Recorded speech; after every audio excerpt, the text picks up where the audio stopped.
Hi, welcome to the KaiNexus Continuous Improvement Podcast. I'm Mark Graban. We are joined today by Andrea Beidl. She is a relatively new member of the KaiNexus team, a new KaiNexian, as we say. She is joining us as the Manager of Customer Enablement, and she's joining us here on the podcast. Andrea, thanks for being here, and thanks for being at KaiNexus. How are you today?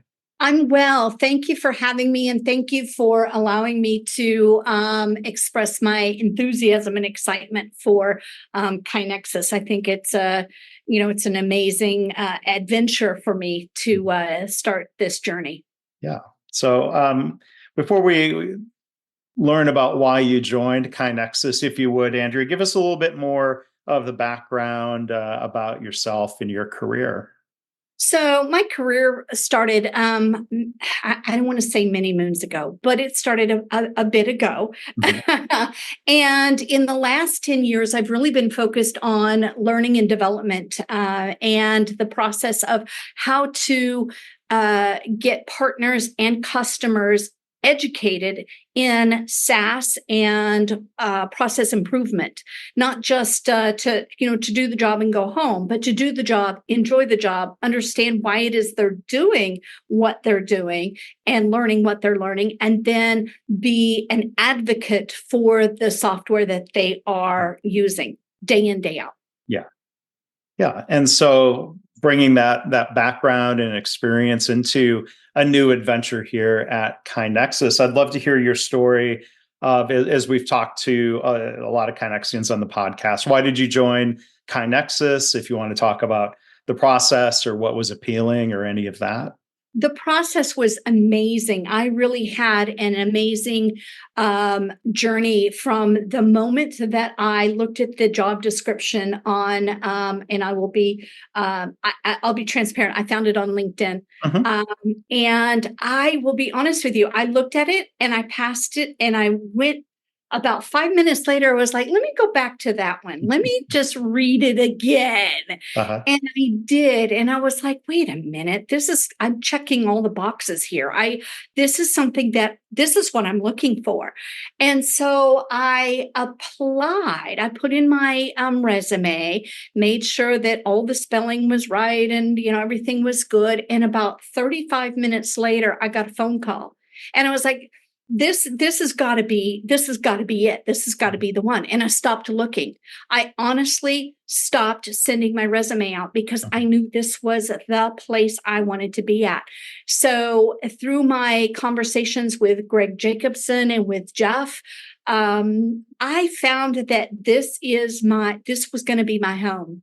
And I was so excited about finding my next 2.0. I was just thrilled. And so not one day has gone by since I started that I've been disappointed in my decision to come to KaiNexus. Well, good. I'm glad we're not talking about this on one of my other podcasts, My Favorite Mistake. Yeah, right, exactly. Sorry for the gratuitous shout out to. No, that's wonderful. I love it. Anything I can do to help you sell your books, I love it. Well, so Andrea, I'm curious if how vividly you remember. Okay, you had scrolled past. Then what? I mean, do you remember what was it that sort of gave you that second thought to go back and take another look?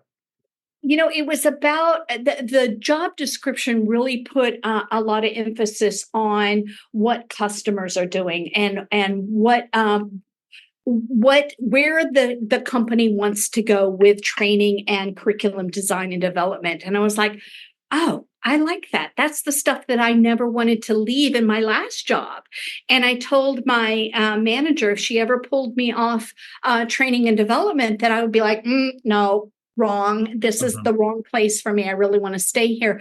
So I really felt like the job description just married my background. It was a sheer just conjoining of the two entities, me and KaiNexus. So I'm glad you had that second thought in a good way. Thank you. Kicked off that process. And now that you've been on board, and would you say you've finished onboarding, or are you still going? So I will be doing. Yeah, I've got three more specific cards to go through. One being sales, which I am not a salesperson. Mhm. I cannot sell Girl Scout cookies, and I told the sales team this. So Mhm. help me, be kind to me as we go through this last iteration. But I'm currently writing a blog on how best to help champions take content that may or may not be dry and, for lack of a better word, amazing, Mhm. and present it to their teams. How best can we do that? So I'm in the process. I'm almost done. Mhm. To answer your question, Yeah. give me a week. Okay.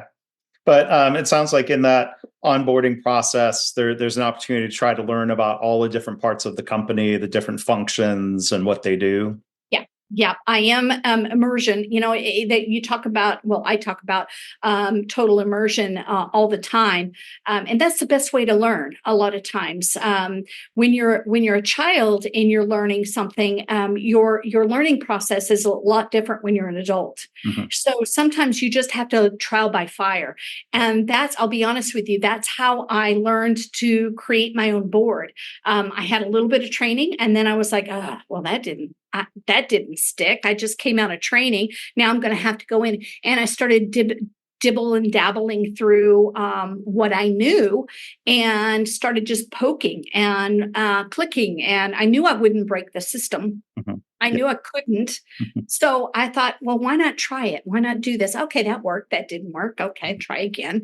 And that's really how a lot of adult learning happens. Mhm. Yeah. Well, I'm glad you're bringing your experience and passion to the team here at KaiNexus. Andrea Beidl is our new manager of customer enablement. You're part of the team in Austin, correct? Yes, yes. So I'm going to put you on the spot. When I interviewed Josh Feldman, who's also new to the team, Yeah. I put him on the spot about Chicago pizza. I'm gonna ask you a little bit different question. No wrong answers here. About Austin, Texas. What would you say is the best thing about Austin, and what's the worst thing?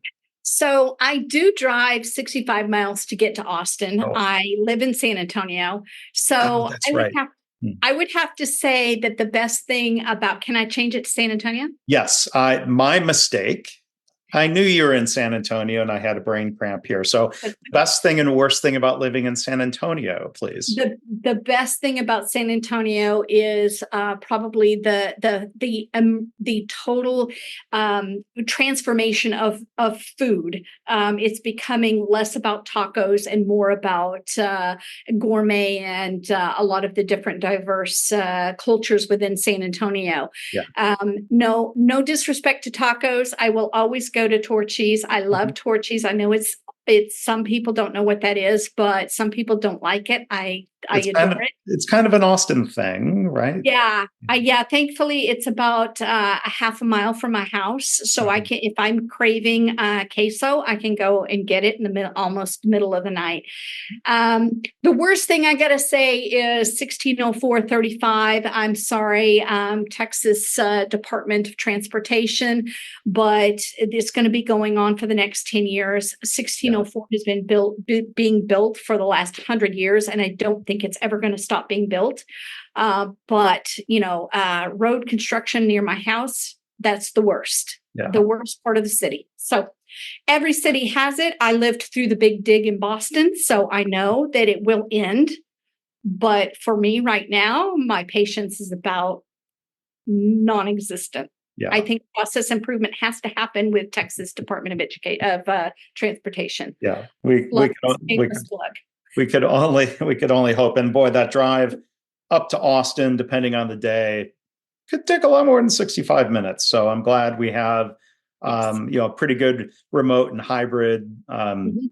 setups. And yeah, I hope you're not making that commute every day. No, I'm limiting myself. Well, I will say that I will come up as I need, but I think once a week is enough for any one sane person to drive through To keep you sane. to keep you safe. Well, Andrea, thanks again. Andrea Beidl, Manager of Customer Enablement here at KaiNexus. Thanks for doing the podcast. Thank you so much, Mark.